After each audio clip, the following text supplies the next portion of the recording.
یہ ہے پانڈو۔ پانڈو کھانا بہت مزے کا بناتا تھا۔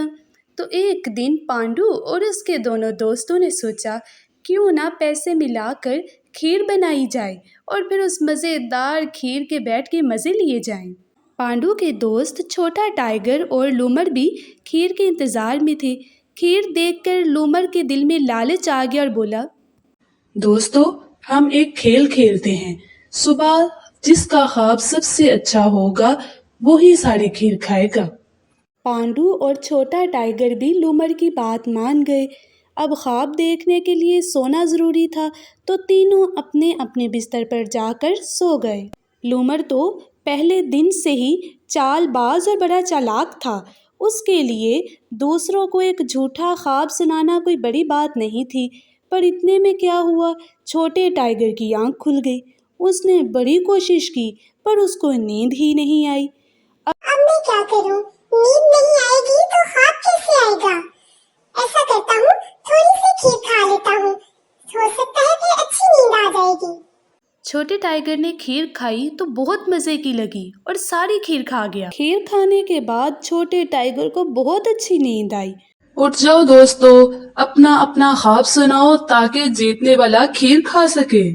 ہاتھ منہ دھو کر تینوں دوست خواب سنانے کے لیے جمع ہو گئے۔ سب سے پہلے لومڑ نے خواب سنانا شروع کیا۔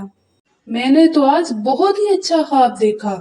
میں نے دیکھا کہ میرے آگے پیچھے لوگ میری تعریفیں کر رہے ہیں اور مجھے شاندار باغوں کی سیر کرائی جا رہی ہے۔ ایسے لگتا تھا جیسے جنت ہو۔ لومڑ کے بعد اب پانڈو نے اپنا خواب سنانا شروع کیا۔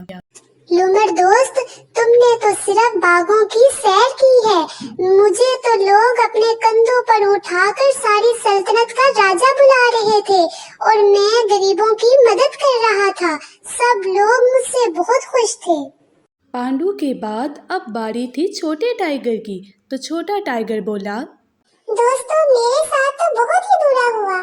دو فرشتے آئے اور انہوں نے مجھے بہت مارا اور بولے جب تک تم کھیر نہیں کھاؤ گے ہم تمہیں نہیں چھوڑیں گے۔ میں نے آدھی کھیر کھائی اور میری بس ہو گئی۔ انہوں نے مجھے پھر مارا اور بولے باقی کھیر بھی کھاؤ۔ بے وقوف، تم مجھے بلا لیتے، میں تمہارے ساتھ آدھی کھیر کھا لیتا۔ جی لومڑ دوست، میں آیا تھا، آپ کے پاس ہی آیا تھا، پر آپ تو اپنے بستر پر ہی نہیں تھے۔ مجھے لگتا ہے اس وقت آپ باغ کی سیر کرنے گئے ہوئے تھے۔ چھوٹے ٹائیگر کی بات سن کر پانڈو بولا، اوہو، تو تم مجھے بلا لیتے نا، میں تمہارے ساتھ آدھی کھیر کھا لیتا۔ چھوٹا ٹائیگر بولا، پانڈو دوست، تم بھی تو اس وقت راجا بن کر باقی غریبوں کی مدد کر رہے تھے نا، اس لیے مجبوراً مجھے ہی ساری کھیر کھانا پڑی۔ لومڑ کی ساری چلاکی دھڑی کی دھڑی رہ گئی۔ ساری کھیر کی لالچ میں وہ اپنے حصے سے بھی جاتا رہا اور بیچارہ پانڈو وہ بھی روتا رہ گیا، اس کے حصے میں بھی کچھ نہیں آیا۔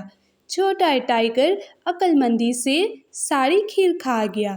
پیارے دوستو، آپ کو کہانی اچھی لگی ہو تو اس کو لائک کر دیں، اپنے دوستوں کے ساتھ شیئر کر دیں اور چینل کو سبسکرائب کرنا نہ بھولیں۔ بہت شکریہ۔ اللہ حافظ ساتھیو۔